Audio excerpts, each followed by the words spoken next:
Did you know that 93% of online experiences begin with a search engine? Whether it's Google, Bing, Yahoo, or many of the other search engines out there, you want to make sure you show up when people are searching for an answer to their question or a solution to their problem. So how do you make sure you do that? 3 letters, SEO, or search engine optimization. And before your eyes start to glaze over, I'm going to show you exactly how to apply SEO to your website in an easy, no-nonsense way. You don't need to hire an SEO specialist. You don't need a web designer. You can do it all yourself, and it's not that hard. And be sure to stick around to the end because SEO doesn't just take place on your website. Some of it takes place outside of your website, and we're going to be talking about that too.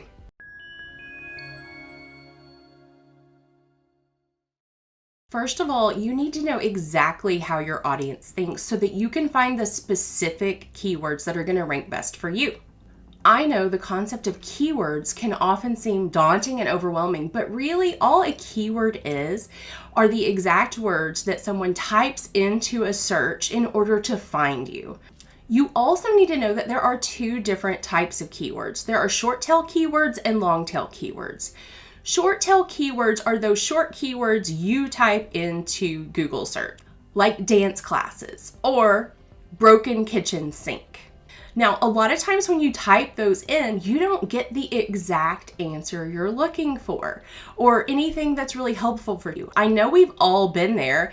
We get so frustrated with Google, so instead of typing a couple of words, we start typing complete sentences like, my kitchen sink is not draining and I don't think my garbage disposal is working. How do I fix it? That's an excellent example of a long tail keyword. So to apply these to the creative space, let's go back to that keyword dance classes. You might instead target dance classes for toddlers or competitive dance classes or dance classes for special needs children, whichever aligns best with what you do in your own dance studio. Using a long tail keyword in addition to your short tail keywords is going to help better find your exact ideal audience. It's going to help drive them to you because you are exactly what they're looking for. So now let's talk about how to optimize all the pages on your website for SEO, aka take those keywords we just talked about and incorporate them onto the pages in your website so that Google better understands it and starts ranking your website for those exact keywords. So we're going to start with your product pages. If you're a product-based business, whether it is a physical product or a digital product, you want to have unique and descriptive product titles and descriptions. You want to make it easy to understand and you want to convince users why they should buy your product instead of someone else's. So we're going to take my iron flask for an example. This is very similar to the Stanley Cup, which is all the rage right now. So one thing you could do is say, go against the grain and go with an iron flask instead of the usual Stanley. This 40-ounce tumbler holds both hot or cold beverages and maintains their temperature for X number of hours.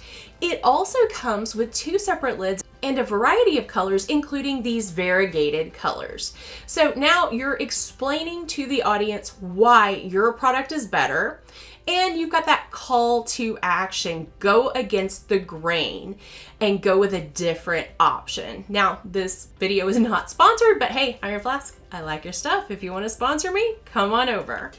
And finally, you want to make sure your URL slug is descriptive, short, and sweet. The URL slug is the text that comes right after your web address. So for me, it might be tanyalawson.com/creative SEO, or in my case, creative-SEO.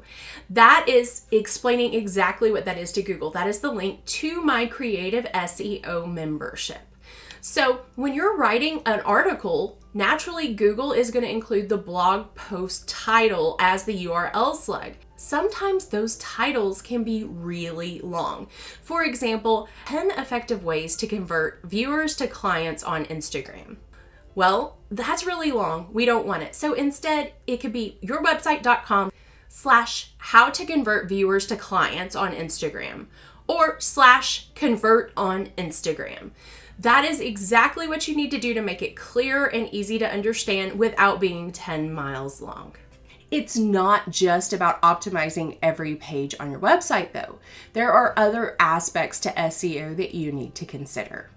Content marketing, for example. Creating content is invaluable when it comes to SEO. So make sure your website has blog posts, guides, and tutorials that can help your potential customers and clients. And I know what you're thinking, blogs are so 2000. Well, that's not the case actually. Blogs are no longer those Dear Diary posts or those what I eat in a day posts, you know the ones I'm talking about, of the early 2000s. Blogs today provide an answer to a question or a solution to a problem. Think back to that question we talked about earlier. My kitchen sink is not draining and I have a garbage disposal. What do I do? You search that and you come across an article that gives you tips and tricks on how to fix it yourself. And then if you can't fix it yourself, they are a plumber who can come do it for you. That, my friends, is an example of a blog post. And a lot of times you don't even realize that what you're reading is a blog. You view them as articles that help you. That's exactly what a blog is today. So let's talk about how you can apply that to your website. First of all, regular blog posts can help drive traffic and boost you in the Google rankings, but you need to think carefully when you're planning out your blog content. You need to select topics that align with your customers' needs and interests. And if you need a place to keep it all organized, I have a blog content planning template in my template shop, so I'll make sure to link that in the description below. Now, if you're a product-based business, you want to have good product descriptions that will get found on Google. And you need to do this in a couple of ways. Number one, the product description needs to be persuasive.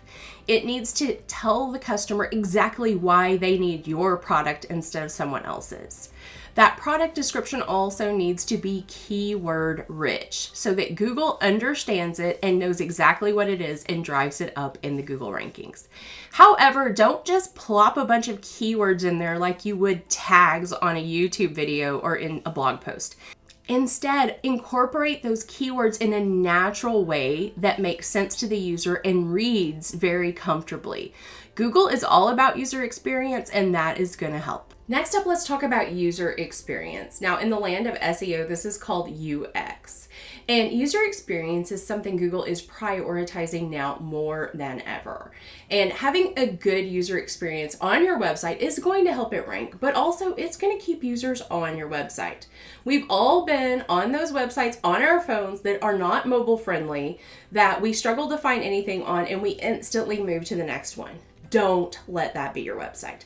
Make sure your website is mobile friendly because the majority of web searches happen on phones these days. Next of all, your website needs to be easy to navigate. People shouldn't have to search your website to find what they need. It should be easy to find and easy to click on. Make buttons easy to see, make them above the fold. Make your navigation bar not too complex, no more than 5 to 7 topics in your navigation bar. All of this will help improve user experience because if a user needs to spend too much time on your website looking for something, then they're going to move on to the next one. Now, this was an old SEO strategy called burying the lead, trying to make the information deep down within any article or on the website to keep people on their page. But Google has become aware of this, and they also have become aware that users aren't putting up with it. They're moving on, and they want to satisfy that user experience. So make it easy to find. You want to have clear call to actions on your website as well. If it's on a landing page, put that buy now button in every single scroll. So it's instantly there when they first see it. As they scroll up once, it's still there. As they scroll up another time, it's still there. Put a buy it now button all over your page and simply have it as an anchor text link to send them down to the pricing for the product. Another thing that will help prove Google you have good user experiences is by reducing your bounce rate. That bounce rate is where people go onto your website, can't find what they're looking for, instantly click off and move on to the next. So in a sense, we do want them to stay on your website a little bit or interact with your website. For example, finding what they need instantly and having a button to click. They're interacting now. They're going to another page. So while they're not on that page, they're still on your site. Now, there are several ways you can do this. One, create engaging content that users want to read and interact with. You can do this through humor. You can do this through just good quality content, trainings, tutorials, how to use your product, videos on your product, because people love to watch videos more so than read a lot of times these days. Another way to do it would be to add in a quiz. So I'm going to go right on back to my iron flask. Have a quiz on which iron flask tumbler is the best for you.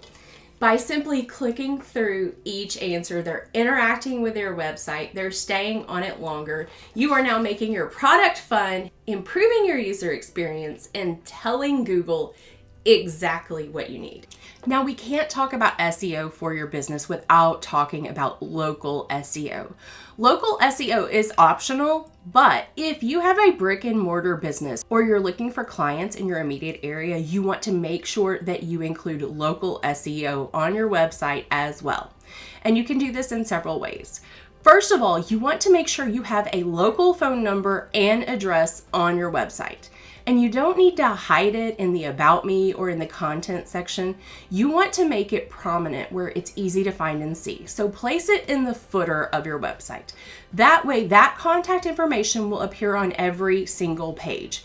Google will know exactly where you are. They'll see it all the time, and they'll know that customers can easily find it too. It will improve your user experience, and Google will drive you up in the rankings.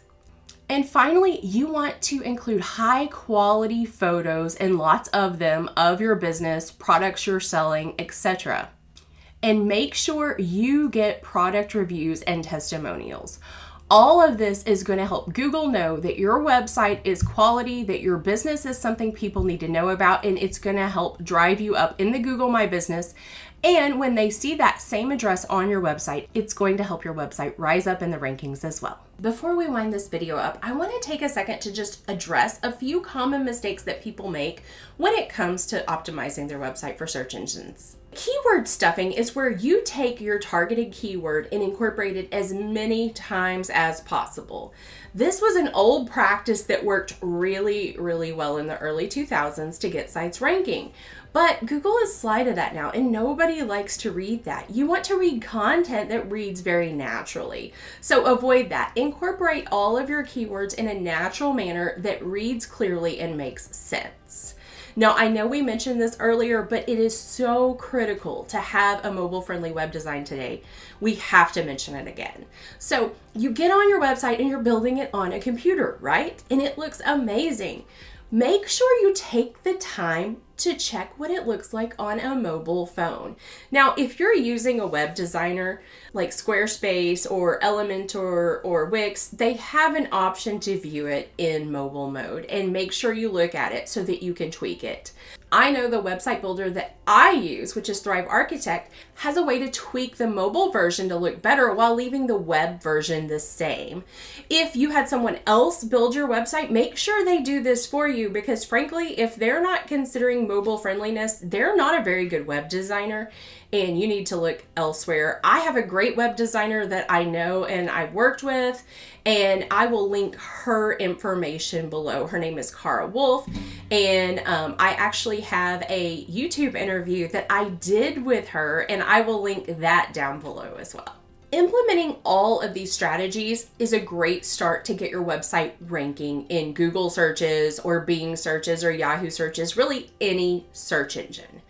But remember, you have to take those keywords and incorporate them in a very natural manner to keep those search engines happy and keep that content rising in the rankings.